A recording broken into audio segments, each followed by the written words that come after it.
আজকে আমি আপনাদেরকে শেখাবো কাতলা মাছের কালিয়ার রেসিপি। এই রেসিপিটা আমি কীভাবে বানাচ্ছি চলুন একবার দেখিয়ে দিই আপনাদেরকে। আর হ্যাঁ, যারা যারা এখনও আমার চ্যানেলটাকে সাবস্ক্রাইব করেনি তো প্লিজ সাবস্ক্রাইব করে দেবেন। সবার প্রথমে মাছগুলোকে ভেজে নিচ্ছি।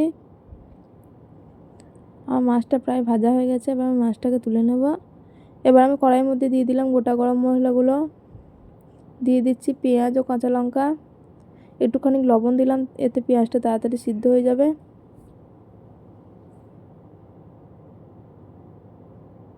দিয়ে দিলাম আদা রসুন বাটাটা, টমেটো কুচিগুলো দিয়ে দিলাম।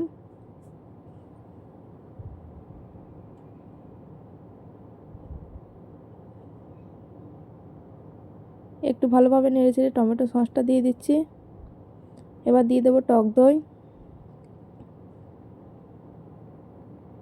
এবার দিয়ে দিচ্ছি হলুদ গুঁড়ো, জিরে গুঁড়ো, কাশ্মীর লঙ্কা গুঁড়ো, গরম মশলা গুঁড়ো, দিয়ে দিলাম চিনি, স্বাদ মতো লবণ দিয়ে দিলাম।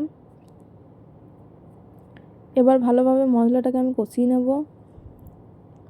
তো বন্ধুরা, আমার এই ভিডিওটা কেমন লাগলো অবশ্যই কমেন্ট করে জানাবেন, আর আমার ভিডিওটা প্লিজ লাইক অ্যান্ড শেয়ার করে দেবেন।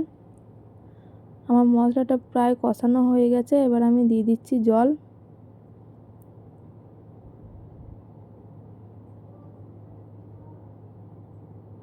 ঝোলটা একটু ফুটে গেলে মাছগুলো দিয়ে দেবো। এখানে আমার ঝোলটা ফুটে গেছে, এবার আমি এক এক করে মাছগুলো দিয়ে দেবো ঝোলের মধ্যে।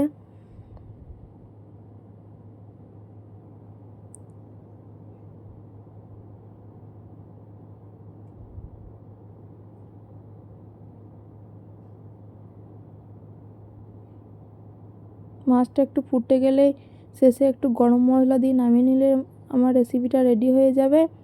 তো বন্ধুরা, আজকের মতো আমি এখানেই শেষ করছি। আবারও নিয়ে চলে আসবো নতুন একটা রেসিপি নিয়ে। ততক্ষণ আপনারা ভালো থাকুন, সুস্থ থাকুন।